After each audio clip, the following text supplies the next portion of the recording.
हमारे बड़ों ने हमसे कई बार ये चीज कही थी कि आप जो भी पढ़ाई करते हैं, बचपन में जो भी पढ़ते हैं, वो कभी भी व्यर्थ नहीं जाता, वेस्ट नहीं जाता। इसका जीता जागता उदाहरण आज हम शेयर करेंगे एक 1985 की नाइकी की स्टोरी से।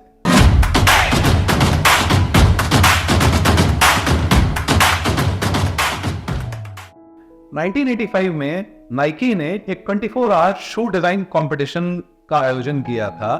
जरूरत इसीलिए पड़ गई थी नाइकी को इस कंपटीशन की, बिकॉज कई सारे कॉम्पिटिटर्स जैसे एडिडास, कन्वर्स, रीबॉक वो बहुत ज्यादा मार्केट में पेनिट्रेट कर रहे थे और नाइकी का मार्केट शेयर बहुत खा गए थे। उसका स्टॉक प्राइस भी 50% तक डिप कर गया था। इस कंपटीशन का विनर निकल के आया था उन्हीं का ही तकरीबन 5 साल पुराना एक कॉर्पोरेट आर्किटेक्ट बंदा by the name of tinker Hatfield. 2 दिन बाद टिंकर हैटफील्ड को उनकी शू डिजाइन डिपार्टमेंट का हेड नियुक्त कर दिया गया।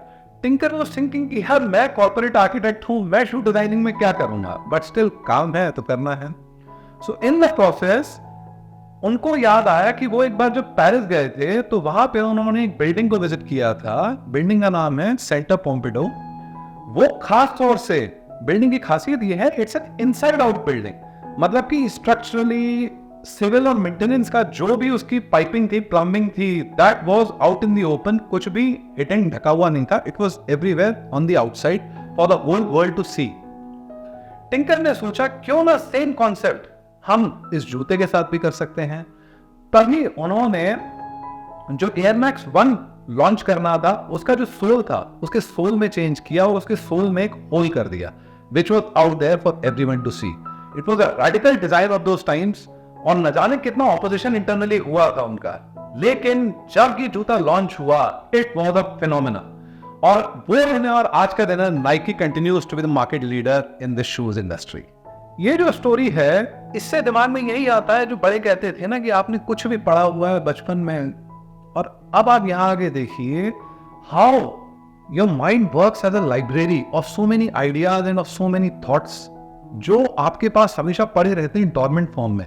लेकिन आप कुछ एक नया कंस्ट्रक्शन और क्रिएशन करना चाहते हो तो कहीं से कोई भी थॉट आपको किस तरीके से हेल्प कर सकता है, you just can not fathom.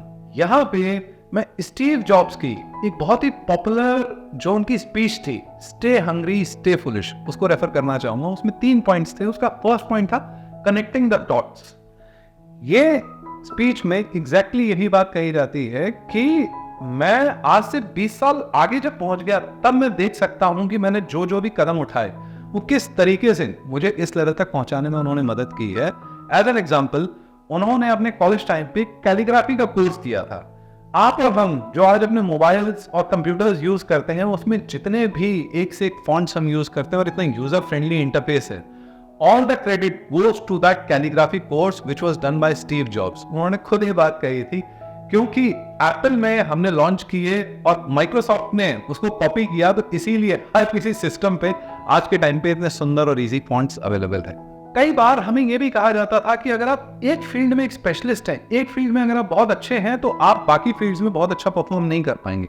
लेकिन काउंटर इंट्यूटिवली हमने ये भी बहुत देखा कि अगर कोई पर्सन बहुत ही अच्छा क्रिकेटर है तो समहाउ वो कोई और गेम, चाहे वो बास्केटबॉल हो, वॉलीबॉल हो या बेसबॉल हो, उसको भी बहुत अच्छा परफॉर्म कर पाता है, बिकॉज उनकी कॉग्निटिव एबिलिटीज इस लेवल पे डेवलप कर गई होती हैं कि वो एक लेवल की स्पेशलाइजेशन, एक फील्ड की स्पेशलाइजेशन वो दूसरी फील्ड में भी ऑटोमेटिकली फ्लो करा के बहुत इजीली यूज कर पाते हैं। आपका दिमाग अगर इतना वाइड हो जाता है ना, तो आपसे अगर कोई सवाल पूछे कि इस समय दिन हो रहा है या रात, तो हो सकता है आप अपना टाइम देखने की जगह आप रियलाइज करेंगे कि धरती पे, अर्थ पे तो हर समय कहीं ना कहीं दिन भी हो रहा होता है और कहीं ना कहीं रात भी हो रही होती है कि नहीं? Thank you.